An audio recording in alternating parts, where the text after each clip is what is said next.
Everyone's like first day of Y Combinator, they're like, best day ever, this is great. But literally that was when Apple launched ARKit. All of Tim Cook's demos look like your demos. And then your small engineering team all looks over to the two co-founders who are like, okay, what does this mean for us? And they're like, give us a minute and we're going to go out for a walk and discuss things. Lesson I keep learning over and over is no one cares about tech, they care about solutions. So tech is always 2 steps away from a customer. And then the customer said, hey, they'll buy the $1,000 pair of glasses if you can just record data. We're like, well, you do that for like $50 of hardware. And then they're like, really? And that was when like things started to take off. So then, then once we transitioned, this was over a year ago now, to wearable smart badges on retail associates. Hi everyone, welcome back to the All Things XR podcast. In today's episode, I have Ross Finman, ex-CEO of Escher Reality, which got acquired by Niantic, and current CEO of Augmodo. Hi Ross. Hi, pleasure to meet you. Thanks very much, Russ, for accepting my invitation for the podcast. So, Russ, everyone who has been active in the AR and VR space, I'm sure they know you. But for those of our listeners who don't, can you introduce yourself and tell us a bit about your background? Sure. So my background, I come from the computer vision 3D mapping space, actually in robotics to start. So did my undergrad Carnegie Mellon. Did my graduate work at MIT. I'm working on SLAM and 3D mapping for robotic applications. At that time, looked into the augmented reality world and was like, hey, this is a little bit easier. So rather than a robot trying to understand the world, you can have a computer understand it for AR. The idea at that point was, hey, robot needs 99.999% accuracy, while AR is a little bit of an easier problem. Spun a company out of MIT with a co-founder from Carnegie Mellon before, doing computer vision mapping for augmented reality. We were doing the AR cloud, if you remember that buzzword before. Then it became real-world metaverse, and then now it's spatial AI. Anyway, essentially 3D mapping for augmented reality. Did the whole Y Combinator Silicon Valley venture capital game, and very, very quickly sold that to Niantic. The makers of Pokemon Go, and we were their founding augmented reality acquisition. So we helped build up the team. There was many more acquisitions we did after that. Founded the AR mapping team, which we had the largest crowdsourced map in the world. So doing visual positioning system for applications like real-time multiplayer, large-scale persistence, large-scale kind of experiences that you can have on there. And then, built up a lot of stuff at Niantic over the course of a little over 4 years, and then left there, and then can't get out of the startup space. And this was during the baby formula shortage about 2.5 years ago. And as a new father at the time, got into the retail space because I was like frustrated why retailers didn't know what products were on the shelf. I got into Augmodo, which we can cover later. Awesome. So, Russ, what inspired you to pursue PhD in robotics at MIT? So a lot of my friends in undergrad, like I did a lot of research projects and working at Carnegie Mellon with a lot of people in the Robotics Institute. And it was just kind of my social network was all a bunch of PhD students. And they called me as the undergrad the head minion. So all the undergrads were minions, but they were the ones that they would say, hey, Ross, go and fix all these different things. So I ended up just spending like most of my time just working with the PhD students, and then naturally was like, hey, want to become a professor. I really love teaching. I still do. And thought that professorship path was really good. So that's what led me to go down the path of academia. And then during my time there, then was like, hey, maybe academia isn't the right path for me. So anyway, then that did a little bit of soul searching, and then wanted to go down the path of entrepreneurship from there, and really loved that and went down that path. Awesome. So, Russ, can you share a bit about your experience on co-founding Escher Reality and getting into the Y Combinator? Yeah, so the early days, my co-founder Diana and I, we knew we wanted to do a startup together. So we were actually going through different ideas from our backgrounds. And then this was, again, before Pokemon Go got launched. This is when Magic Leap was just like starting to create a lot of buzz back in early 2016. And then we looked at, hey, like rather than buying fancy HoloLenses and everything else, could you do stuff on mobile augmented reality? So we were really like two tech founders like saying, "Oh, we're going to make this tech and everyone's going to love it." It took a year of getting slapped around by the market a little bit to get onto a better business direction rather than just a tech direction. But really, the initial idea is what became ARKit and AR Core, launched by, of course, Apple and Google. But we were working on that in early 2016. And then the key problem that we kept running into was, okay, you'd run out of memory and space if you're trying to do mapping on a device. So then said that, hey, you need to do most of the mapping on the cloud. And then that's what ended up, and this was about a year before the AR cloud buzzword was born. So then that became the, hey, let's solve the front end problem today. And we were still trying to find who was the right customer on that. We were talking to different marketing people in education. Gamers were, especially after Pokemon Go launched, then that just drew a huge rush of interest in the space. So that was where we ended up finding like a whole list of different game developers that wanted to sign up to work with us. So that was like kind of the hint of product market fit in a way. I'd say it was a little bit more hype market fit at the time, since we were still a little bit early on. But yeah, then once we got like the initial demo of systems, we were starting to work with different game developers, applied to Y Combinator, got in. And then that led into an interesting first day of experience. So everyone's like, first day of Y Combinator, they're like, best day ever, this is great. But literally that was when Apple launched ARKit. So when like you're all moved into so you all like literally day one. So it was just like, oh yeah, tonight's going to be the whole orientation for Y Combinator, and at 10:30 in the morning, you're all watching the WWDC, and then when all of Tim Cook's demos look like your demos, then your small engineering team all looks over to the two co-founders who are like, okay, what does this mean for us? And we were like, give us a minute, and we're going to go out for a walk and discuss things, and end up walking for 3 hours, getting horribly sunburnt, and we're like, and then later that day went into Y Combinator as the two most dejected founders, being like, Apple just crushed us, and the YC partners were trying to cheer us up a little bit. It ended up being really good for us because, again, it doesn't feel that way in the moment, but like when you're like, okay, Apple just crushed us, but fundamentally our business was on the cloud, which we'd actually had been working on. We just need to accelerate that time frame. So then things started to move really, really fast at that point. And then things took off a lot from there. Awesome. My guest two episodes ago was Matt Meisnick, and his startup 60AI got also acquired by Niantic. Did you two had any collaborations at Niantic? Yeah, so we overlapped a little bit, chatted. I was at that point, that was about 2 years after our acquisition. So we got a lot of the initial mapping and SDK work kind of set up at that point. So I was working on some of the longer term strategic projects with John Hankey, the CEO at that point. So yeah, we overlapped, I think, very highly of him. Like Matt, he was the one who literally birthed the AR cloud buzzword. Yeah. Like that was, I learned a lot about kind of marketing and moving market dynamics actually from him on the outside. So I have a lot of respect for, because like for us, we were trying to pitch the back end of AR. That was our kind of venture capital tagline. This was like a few weeks before he did his AR cloud buzzword or AR cloud introduction blog post. And some of the venture capitalists would ask us, like, the back end of AR? Is that the butt of AR? And you're like, really? So when AR cloud buzzword, we're like, yeah, that one's going to work a lot better.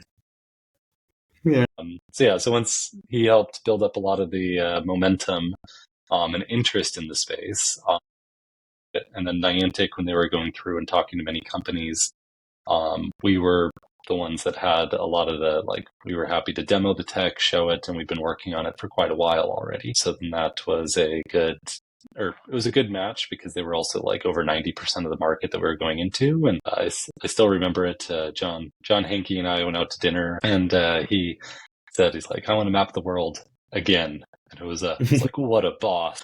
It was a very, because they were the former Google Maps, Google Earth, Google Street View team, and they were also the leaders in augmented reality. And our vision at Escher Reality was to build the map of the world. And they were literally the only people, or some of the only people, that had actually like built the map of the world before. They said now we were doing it for a finer grain version, also kind of starting with Earth as an AR game board. So from chatting with some of the initial people, like John, another guy, Michael, just felt it was a very good fit for us. Initially, we weren't like this was all these conversations were happening literally like weeks after our fundraise, so it wasn't we weren't planning on getting acquired, but just viewed like the fit and the opportunity there was just spectacular. And a lot of the stuff that Niantic's done now and growing, like they were aligned. There were some, like with any acquisition, some bumps along the way, but at least as long as everything is aligned towards the same North Star, then a lot of things can move forward well. Mm-hmm. Awesome. So, Russ, how Escher Reality's technology contribute to Niantic's AR platform right now, which is known as Lightship? So it was really, we were the first ones to have any SDK. So kind of think of us as like the seed. Like there's a lot of acquisitions that kind of fleshed out the platform from there. So the initial like multiplayer experiences, that was based off of the initial tech that we were doing, the initial persistence of like, hey, you can leave a Pikachu on a bench for like different photos. And the big thing was, how do you platformize like kind of an early stage startup stuff into something that can handle the scale of Niantic when you have tens of millions of Pokemon Go, Ingress, Harry Potter, and other players. Then that was let's just say a very strong lesson learned. Like as a startup, you can kind of chip away the problem. And then when you get into a company the size of Niantic, which it was relatively small when we joined, like 120 people, and it was over 1,000 when I left. So got to see a lot of that growth. But like when you have a very massive product that people want to use on there, the robustness that you need is a little bit different from, hey, 6 people and a startup in a townhouse in Sunnyvale, to something that needs to work across the globe. So learned a heck of a lot during that process.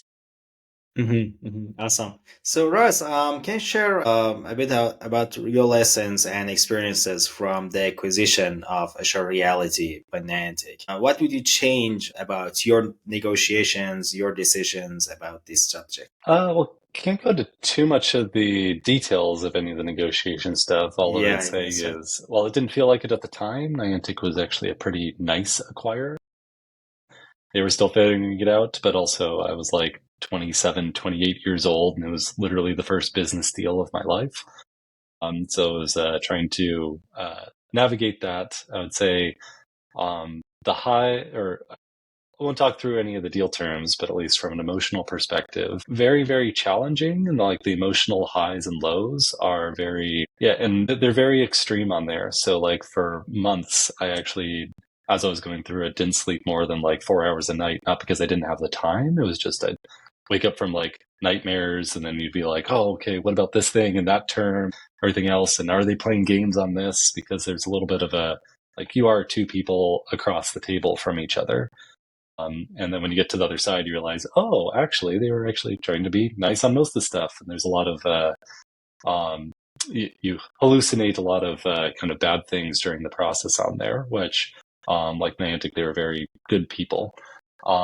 I'd say for anyone going through an acquisition, like try and get in as much information as possible, but from as many different sources, but also recognize that everyone comes from their own incentive structure, like venture capitalists. Exactly.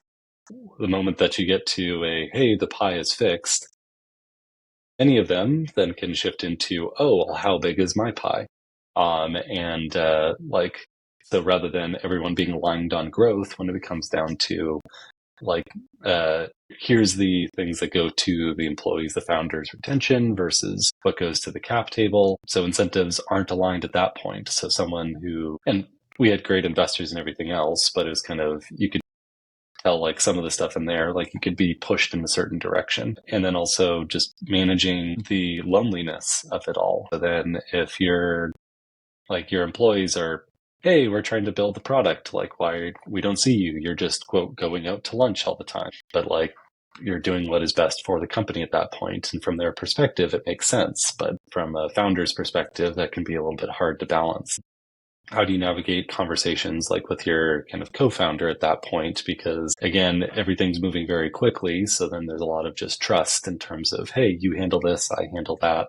I'm balancing that out. And then at the time, my girlfriend had just moved literally cross country, literally when we're like negotiating term sheets, and she's like, "Hey, can we go on a date once?" And then, please, and you're just like, "I can't." Like, so it's yeah, and then so just the realizing that, like, from an external standpoint, everything looks all great and rosy. During it all feels like kind of you're one conversation away from like a lot of stuff going down. And I would say majority of that was probably just my inexperience, having gone through it. But fundamentally, like, here's a course on how to do an acquisition. And if any one of your listeners is going through that, like, I'm happy to be a sounding board and kind of help out in that, because it's Awesome. now I've been on the acquired side, I've been on the making acquisitions side, and then now going through it to be, okay, this is the way things work, and becomes a lot easier. Oh, and then you realize that, yeah, lawyers, they're billable hours. Everyone makes that joke, but when you get into an acquisition stuff, hey, every question, and they bring on 5 people onto the call. Yeah, like I just for fun thought it would be a kind of fun thing to do to add on a box of cookies as part of the deal. And then for anyone who knows me, they know my cookie story, and I probably had the world's most expensive cookies from all the legal discussions that went over in terms of like how to tax them and everything else. I figure that detail in the negotiations isn't too controversial. Awesome. Russ, you've been on the other side of the table as well. Do you have any interesting story or any suggestions about in the same negotiation and the same situation? So for people, this is general advice that I think goes even beyond just Niantic. Like, I talked to a lot of friends who also do a lot of acquisitions in big tech on there. Finding out who is your champion and like who's the one internally that is going to go to bat for you in the meetings in there, because regardless of the company, there's always an internal meeting of, hey, here's the opportunity, and like, what do we think about it? And you need to make sure your champion is, I like, fist on the table, I want this company. And if you don't have that, if it's kind of a, yeah, I would like to keep a good relationship, keep me updated on there, then from a startup perspective, you can feel a sense of urgency of, I need to do a deal now, where like I'm running out of money in 2 months. And then like there's that pressure. But if there's not the same pressure on, or the same excitement on the other side, then like answering the question of why now and who can drive the why now. So like in any major company, you'll do like a build versus buy. So then there has to be a, oh, okay, if I don't acquire this now, then in 6 months, a competitor will move a lot faster. Therefore, like it may take me 18 months to try and build out this capability with a certain level of risk. But then, or is it worth that, saving that 18 months by writing a bigger check today with a certain level of acquisition risk to balance that out?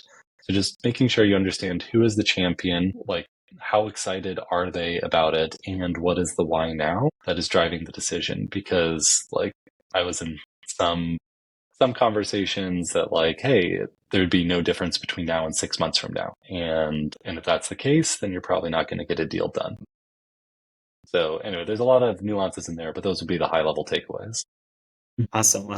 So, Ross, my last question about Niantic. How do you see Niantic's role in shaping the future of AR gaming and applications? Because when I talk to my guests on the podcast and all around AR space, though Pokemon Go is a huge success and known for the most successful AR app in history, many people don't consider it as an AR app. So I would say, like, Pokemon Go, not necessarily AR in terms of, okay, are you trying to build up a visual inertial odometry system, getting the like timestamp alignment between the cameras and the IMU and all the different details on there. But something throughout my own career, like coming from MIT and then now going off and more being on the business side than the tech side to some degree. Like, who cares? Like, like a bunch of people in the world imagine that they caught their first Pokemon in AR. That impact of, hey, there are Pokemon in the real world when you're going to a new location, pulling out your phone and seeing that. If that's done via GPS, if that's done from a 3DOF IMU, if that's from visual inertial odometry, is that from large scale multiplayer VPS style system? Like, fundamentally, do people smile? I view that smiles are the best KPIs for gaming. So I view one, like Niantic led the way in terms of what is the future of AR development. And bravo for doing it without like having to build like huge amounts of tech like Magic Leap had to and struggled with. Got something to market that people smiled, that they experienced, that they enjoyed. And who like the bare minimum of tech that you need to do that is like the best. So like the person, David, who actually built the first AR experience for Niantic, it was initially supposed to be based off of like Street View data and everything else on there of like, hey, you could see a Pokemon relative to Street View, but that like live experience, that was hacked together over a weekend. And I got to see like the first video of like catching a Pokemon in AR. And then like, and everyone who looked at that smiled internally. And that was when people knew that, hey, that's a good experience. So I'd say, like, don't let the tech and I say this as someone who was previously on that, don't let tech snobs like myself before say, oh yeah, that's not AR and kind of everything else. Like fundamentally people enjoyed it. They used it. They imagined that this Pokemon in the real world. And if that fulfilled the fantasy for people, fantastic. The tech is 2 steps away from a customer. You need to solve the middle step. And I would say that Niantic's leadership in the space for driving that forward and showing like, hey, people don't really remember, but back before 2016, the Pokemon Go launch, everyone was like, AR? Do you mean virtual reality? Like, it was all about like Oculus and headsets. And then that shifted the whole mindset. So then became a lot more interest in the space, changed the conversation. And I view that leadership and that moving it forward doesn't get the same appreciation that I think it should. And then Niantic continuing to push the ball forward. And yeah, the market has gone through its highs and its lows, and then Meta rebrands and you get another high. And then I think we're coming out of a low right now, and things are getting in there. But like I've seen enough of these ups and downs throughout the market that like, okay, Niantic has been a consistent pillar in the industry during that time, pushing the tech forward. And it's amazing that they've had the kind of vision to say, here's where the future is and wanting to build that and actually executing towards it. And that's one of the things I really appreciate about John Hankey working with him. Awesome. So, Russ, what motivated you to start another startup Augmodo after your time at Niantic? I mean, masochism. No, it was like taking time off. So I was like on paternity leave, and then was thinking through kind of like when you spend 4 years at a place, always thinking about like what's next. And then again, it was I was already looking at the kind of commerce space, because like if you have the map of the world, like a key thing you need to think about from a startup perspective is, hey, how do you monetize it? So, which is very, very important. And for any of your listeners, like fundamentally startups, it's all about provide value or die, which is nice. Like you don't have to worry about like Q4 headcount planning meetings or internal alignment. It's like, okay, how do you provide value? Otherwise you don't have anything. So then I was thinking about like everything that I saw at Niantic and like where the market was moving, what technologies were moving forward, and kind of tried to play that out. And I was like thinking about like the commerce market, because like that's where a lot of like in the real world, that's where a lot of money is moving around. And as a startup, again, that is your proxy for value, because you need to keep the lights on there. So, and then it really crystallized like again during the baby formula shortage that I mentioned earlier. So again, when you have a 6-month-old kid and you like number one pain point, feeding them, making sure that everything's okay. And when you're like, hey, it's a Saturday and we're running out of baby formula on Sunday, then you go on like the Target app and you're like, Target has baby formula like in stock. Great, order for curbside pickup. And drive out there quickly in the minivan. You're like, I got it. And then, sorry, we've substituted that for skim milk. And you're like, really? That's not gonna work. And then you go in like 100 miles in a minivan going like store to store, just searching for food for your kid. Then you end up like, I got just really frustrated with why don't these retailers know what's on the shelf? And then was like, okay, hey, that's a computer vision mapping problem.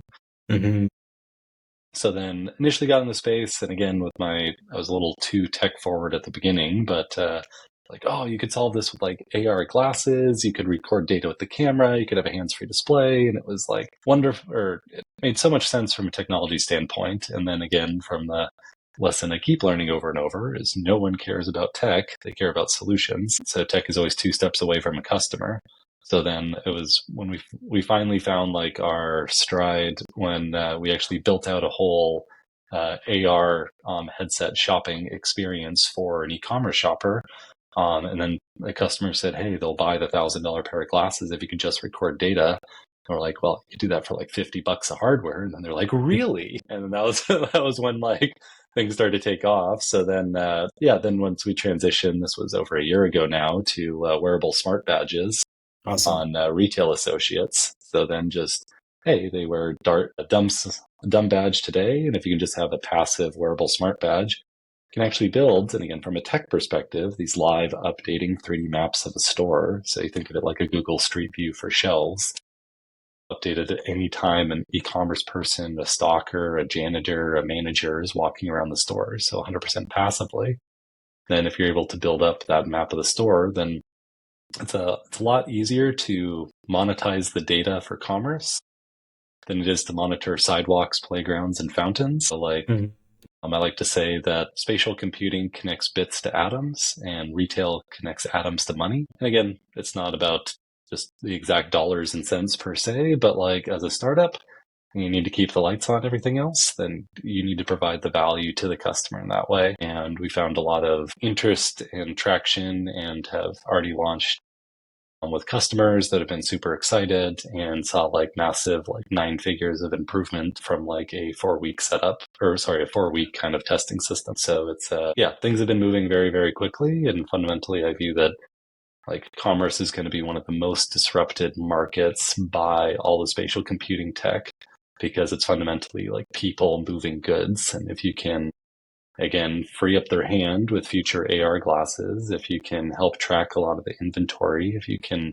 add 2 years of experience to every associate, then there's so much of the technology that's getting built for wearables and spatial computing that can apply very tangibly. Like there's a lot of questions in the AI market that a few companies are making some money, but today, like, okay, where like a lot of other people they have fuzzier business models of, hey, let's do an AI chatbot for travel and we'll try and figure out a way to weave in things. And here it's like, hey, if a product is not on the shelf, they're not making money. So how do you detect if a product is not on the shelf? And that is a very constrained problem.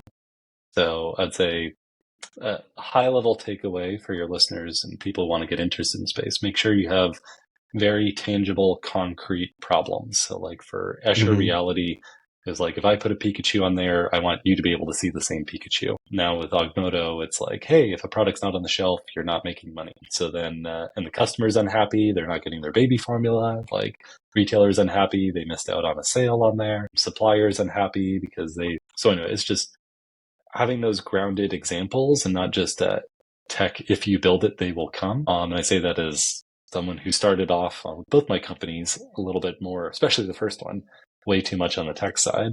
I thought I had enough of the lessons learned, but still like just that iteration cycle quickly with the customer and how can you feed them information. Awesome. So, Russ, the first question that comes to mind is why wearables and not just static cameras? So 2 things for that. One, putting up enough static cameras in a store can be tens of thousands or $100,000 plus per store. Well, like you can have, 20 employees wearing cheap smart badges, then you can scale a lot quicker because the people are going around in there. So then you can have on like one end of you just install a huge amount of sensor infrastructure, which is very costly, and you need like 2 shelves facing each other. So it doesn't really work for end caps, or you need to put like a boom out there to have a camera facing in. There's just a lot of nuances, even like installing wiring to power these, or you have to do a battery, which then requires replacement. Meanwhile, like your associates are already walking around with a smart badge, or you can have like robots driving through, but like anytime I see a robot going through, I don't go down the aisle. And knowing my now 3-year-old, like he'll be like, oh, a robot, and he'll like smash his like toy space shuttle into the robot. And I'm like, that's happening. That's what I would have done as a kid. And maybe not all kids were like me, but like, so at least the ease of getting the data, and also if people are going around doing e-commerce picking if they're stocking shelves, like you're getting within arm's reach of like all the products, most of them, like a lot of times every day. So that's kind of on one is just comparatively, it's a much easier, simpler, scalable solution. And then the thing that I view really drives us though is this idea of like, how do you, instead of like replacing the workforce, how do you enhance the workforce? So rather than AI replacing jobs, we view that AI should augment them. So how do you make the employees more valuable? How do you make their lives easier? Because no one likes going around and counting every last product like on the shelf on there. That's not like an enjoyable part of the job. So then, but it's something that has to get done. So if you can make their lives easier, and then for e-commerce pickers, if you can like direct them to the right product, then you can have hey, find the baby formula. Or anyone who's ordered on Instacart or others, like the substitution problem, like when 5 to 10% of all products ordered, like a year ago, there was a sale on lobster, and I was like, oh, we got everything for a lobster dinner. And then we got everything but the lobster. And it was like, well, like, doesn't quite all work for chicken. So that frustration. Awesome. So, Ross, can we get a bit more technical on the AI and computer vision problems and challenges you're trying to solve in Augmodo? And how do you Yeah. plan to solve them? So we can't get into too much of the secret sauce, but just to scope out the problem Yeah. for you, like stores have tens of thousands of products. So if you think about like an average grocery store is anywhere from 40,000 to 60,000 products. You get to a Walmart, you're 120,000 plus. So like, how do you keep track of like tens of thousands of products across like a 3D environment from wearable cameras that are effectively bouncing around with every step? Like that is a very non-trivial problem. Like it's much easier if you could have it like, hey, here's cameras like going around on a nice linear path on there. So trying to think about it in terms of like, rather than, hey, how do you get one scan that's nice? How do you get 100 scans that are okay? Mm-hmm. And then it's more of a search problem. Like if you have dual 4K video feeds, how do you pull in the information and search over what is the best frame that like saw this particular product area? Maybe the product next to it is a different frame on there, but like, how do you reduce the amount of data? Kind of flipping a lot of the AI problems on their head in that most companies are data limited. We are not data limited. There are so many physical people walking around stores all the time. And so it's a question of how do you do all the reduction to work within the constraints that you can have in the store, because you don't have a dedicated fiber optic line to stream all this data back to the cloud. And even if you could, that's like a way too much for cloud compute costs in order to scale the business. So then you need to be very smart about like, how do you build the infrastructure? How do you cut down on the amount of data while still providing the end valuable experience and the data and the analytics and then solutions to the customer on there? So it's a massive, like you have hundreds of thousands of cubic feet that you're looking over for tens of thousands or hundreds of thousands of products from hundreds of scans that are going around the store in an ever-changing environment. Like if you build a map at 8 a.m., like the amount of products that get sold by 8 p.m., you kind of have an almost different store. At least all the products are slightly moved. So it's a very, very challenging problem given the dynamics of the store and the dynamics of the way in which we're capturing it, which like we had to solve some or many of these problems, like at Niantic before of like, hey, someone's scanning a Pokestop, then like maybe they're scanning down, maybe they're holding it up, maybe they're like jogging as they're doing it. So like there's a lot of nuances and lessons learned from kind of past experiences, but then you also need to handle like, hey, a fountain doesn't change too much. Meanwhile, like you could sell out of Cheerios. So then if you have something that says, I see Cheerios and like, therefore I know where I am. And then what if you don't see Cheerios like an hour later? How do you handle those types of dynamics? Because it's a very dynamic problem. It's all, but like, again, with all the people walking around the store, it's all in the data. So it's just I find it all very fascinating how it all can kind of piece together and like kind of solve for it. So it's it's one of these things like we won't be bored for a while. Yeah, exactly. We also had a project for indoor navigation. for shopping malls and etc. And we patented the solution, did a bunch of samples for shopping malls and shopping centers. And I know it is a very, very, very difficult problem and challenge. And just knowing the relocalizations and etc. And especially in environments that change a lot, it's very, very hard and it's very, very challenging. And I know you Absolutely, can't. but the Yeah, yeah, go ahead. I'm not too worried about competitors going after the space because it's like one of these things from a high level. It's like, oh, that's not too easy. But when you get into the nuances and the weeds in there, like it's a very challenging. But the thing is, it's a very constrained problem too. Like Hmm. you don't have to deal with like, hey, what happens if shadows change or it's a rainy day or a Yeah. sunny day? Like lighting is consistent. So then and like products change, but like it's not like all the products change every day all the time on there. Hmm. So like if you're working outside, it snowed. Okay, what do you do? Nothing looks the same. So like there's different ways, but again, that gets into for any of your listeners looking to start a company, like make sure one that your customer actually really really cares about the problem, which in retail this is a very unclear constrained problem. But then two, you have the everything constrained. So a lot of my job is getting the 20 different things that our customers want, which again is great to have that level of engagement where they're trying to influence the product roadmap in that way. But then like how do you balance out those sales customer needs with like the tech, and then how do you get them to stack on top of each other? Because many times a customer, if you just follow exactly what they say in one sentence, the first half will be something, yeah, you could get that together in a month, and the second half will be like, okay, 4 years of R&D effort. And then from their perspective, it's all the same, but they like, because it's all just problems from their perspective. So that's the job of an entrepreneur and the founder is to, hey, what does the customer need? How do you solve it well enough? And then go from there. And it's like how do you chip away at the problem? And that's a useful framework for how I think through evaluating entrepreneurship ideas is what I call cliff problems versus gradient problems. So like a cliff problem is like self-driving cars. It works 99% of the time. It means you die 1 out of every 100 miles.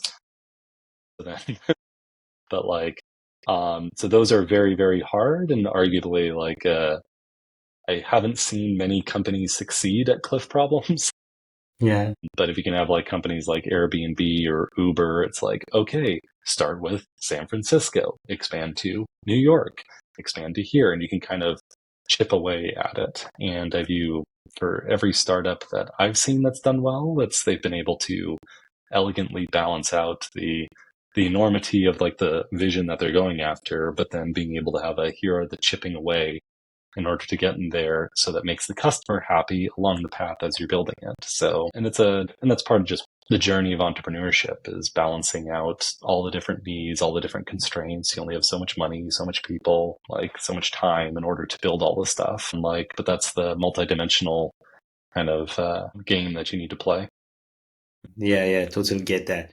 So, what are your long-term goals for Augmodo, and where do you see it in, for example, 5 years?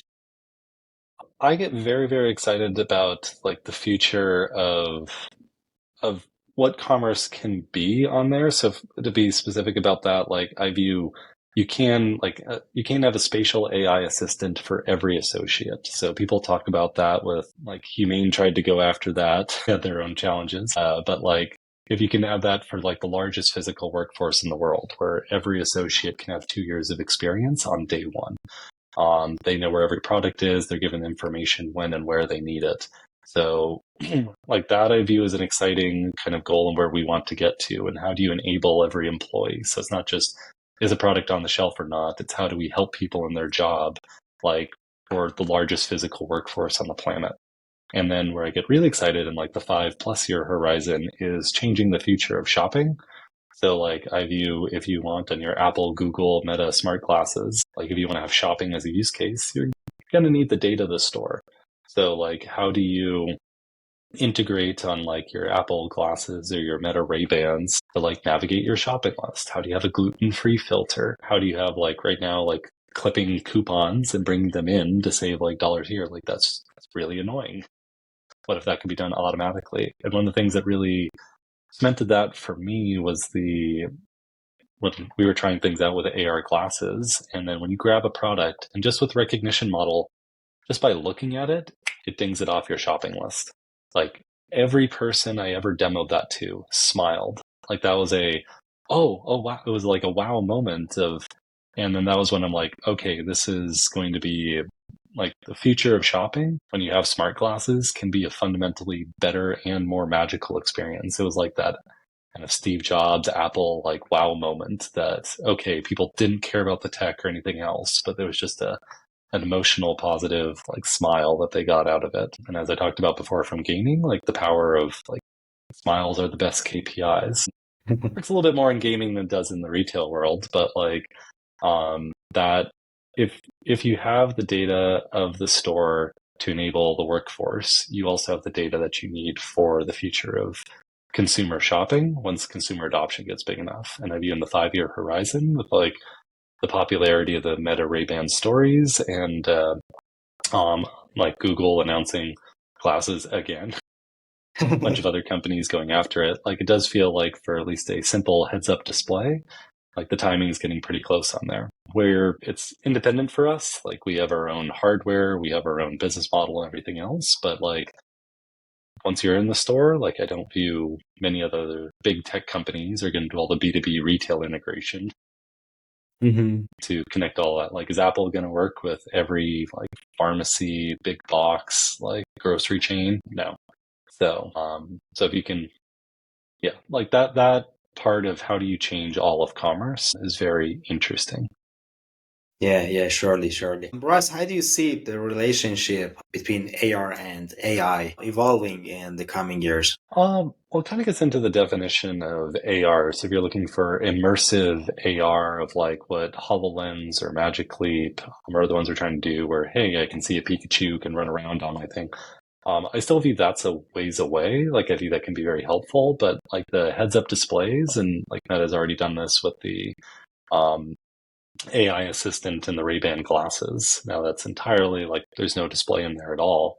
But if you could have a small display where you ask a question and then like rather than it talking to you, you could see things or show me a map of this. How could you have that? So I actually view AI or what we call spatial AI.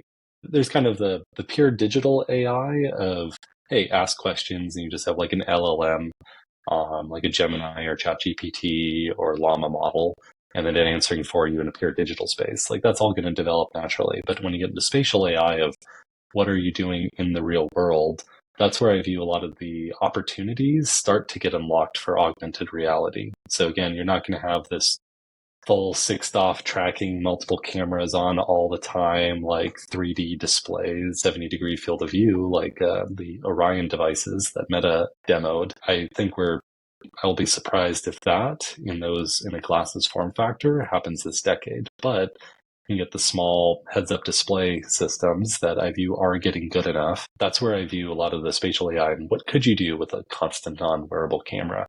What are the different, or not even constant on, but like queryable cameras? So like, hey, tell me what I'm looking at. Like there's simple things like, okay, can you show me directions to this? And it kind of guides you and provides visual feedback on there, which is like a little Call of Duty compass arrow.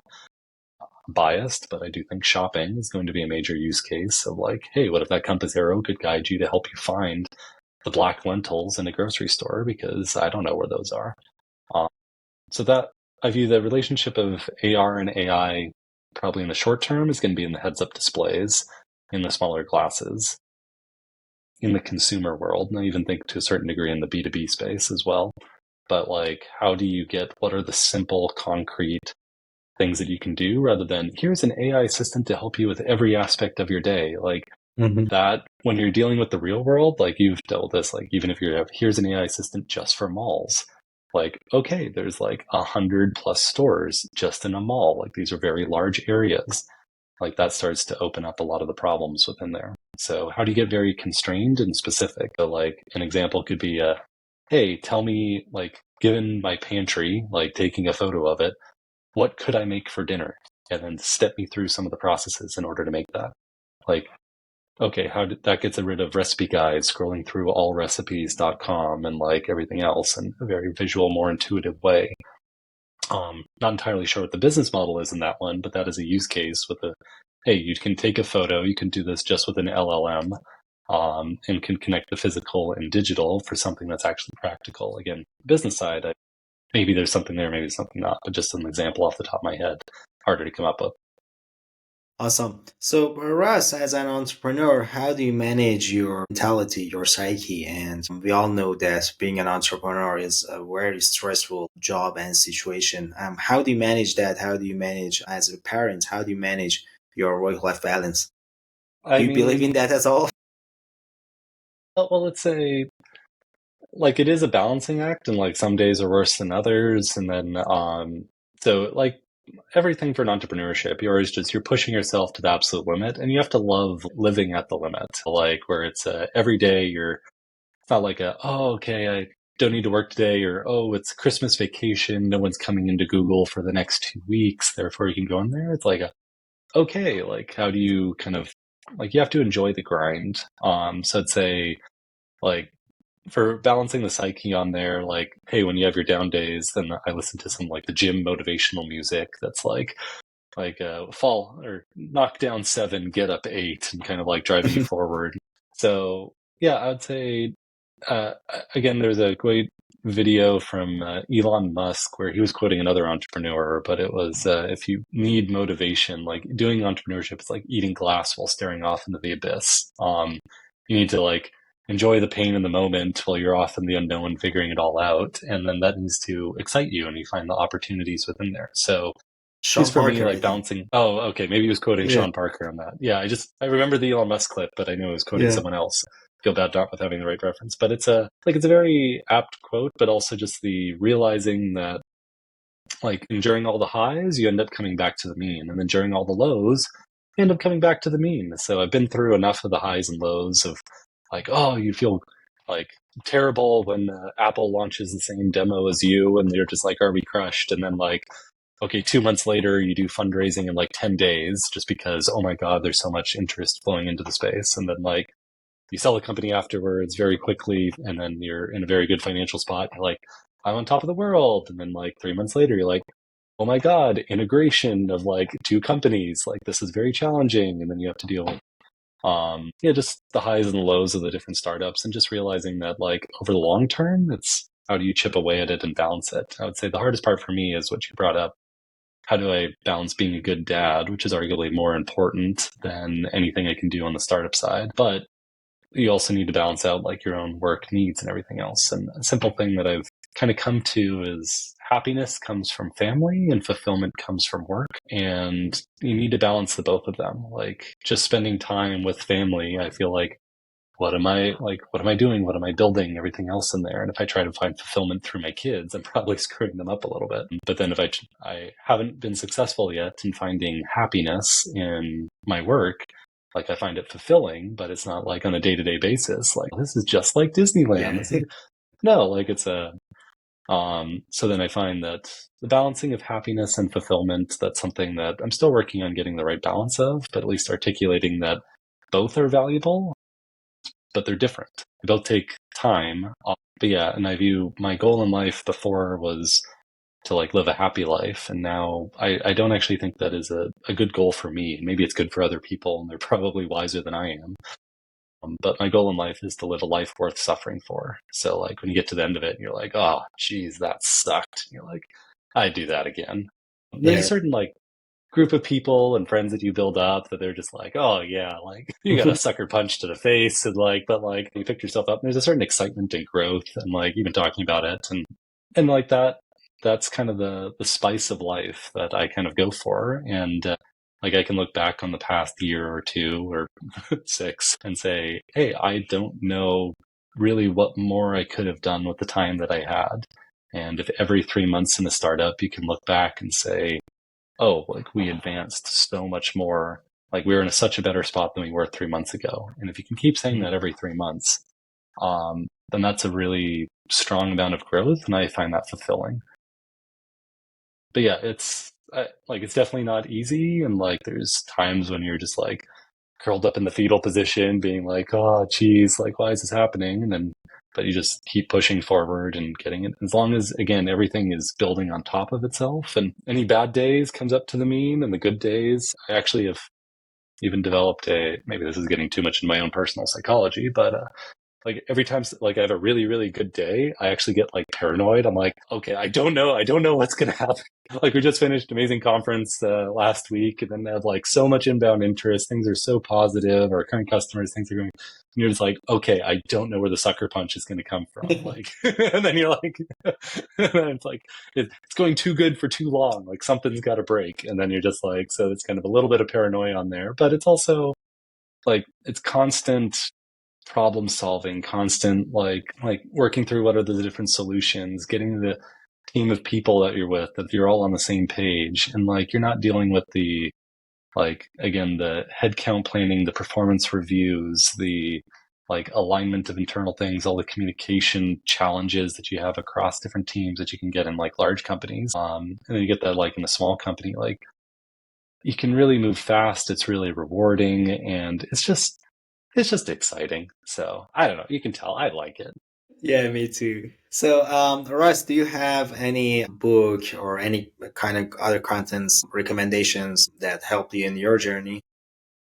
No, like one that's been hugely impactful. I'd say the best thing for me has just been talking with other founders and building up the relationships on there because like just hearing the different stories when like, oh, okay, here's how other people handle these scenarios. Like, I'd say the best book that comes to mind is Ben Horowitz, The Hard Things About Hard Things. So just The like best. yeah, like you can tell like, hey, they went through it all. And that's really what We startups can are. And then relate from so much. yeah, and then like from an outside perspective, you're like, oh wow, you IPO'd in a tough market, you sold for like $1 billion plus in there, amazing success. So that you realize like all the roller coaster during the middle of it, and you can tell like it was a very raw book. So I'd say that's a good one for just knowing like what it goes through. But fundamentally, especially in the early days of a startup, like it's a little bit more of an art than a science. It's like the individual people that you bring on can change fundamentally the direction that one idea that someone has in there. And then like there's always the stories of like, oh, the success one, oh, if this one person hadn't brought up that, then like it wouldn't have been as big. And you're like, okay, is that success bias? But you realize like, hey, the people that you have around there can shape what are the types of like what makes a good first customer might be, do they have a personal relationship with someone on your team? I don't know. I haven't been that fortunate yet, but like it's just kind of the constant problem solving. And if you just go by like, here's one book and how to do entrepreneurship, you're not adapting to the market, adapting to the nuances. Like your first customers, especially in the B2B space, they're believing in you as a founder, you as a team. And like they're investing even more so in that and saying, hey, I believe that you can get there. And then it's up to you to kind of deliver on that. So I'd say the adapting to the market is better than any one book that like says, oh, and here's the stepping stones towards in there. And like, and I guess on that note, like the best, what I tell everyone that I mentor is, and I should write a blog post on it, is the best advice I can ever give people is to learn to filter advice. So like, I mean, if you throw away everything I say, I will be almost proud. Just in the sense of like, the filter is the most important. What advice or what book or what information can apply to you? What is useful to you? And especially as you get deeper into the company, most people who give advice, they've been thinking about your business for 15 minutes in a meeting. You've probably been thinking about it for like 15 months. You know all the nuances in there. You need to make sure that you're getting, if you don't get the advice, then you might not know other perspectives to guide your own thinking. But fundamentally, it is with limited information and everything else, how do you guide things on the right way? And I haven't found one resource that encapsulate that. There's a lot of anecdotes. There aren't a lot of, and I don't think that there is a manual. Yeah, totally agree. Russ, where can our listeners reach out and contact you? And I assume you hire right now. Yeah, so you can reach out. You can look us up on our website, www.augmodo.com. If you want to learn more about what Augmodo is doing, feel free to reach out to me on LinkedIn. I'm pretty active on there. And for any of your listeners, like we've had a lot of strong customer momentum in the sense. So like we're growing very, very fast. We're well funded. So anyone with kind of computer vision or AI experience who wants to work at a small, very fast-growing startup that wants to have a very grounded AI application with a very big vision, feel free to reach out. We are very actively hiring on there. We've hired out a lot of people from cashierless checkout companies, like doing real-time computer vision in the commerce space, but like people in self-driving cars and drones, general AI systems. It's a very, once you get into the commerce space, it gets into very interesting real world problems that are very grounded and tangible. Awesome, awesome. Well, Russ, it was great having you on the All Things XR podcast. Thank you very much. Thanks for having me. Take care. Thanks very much.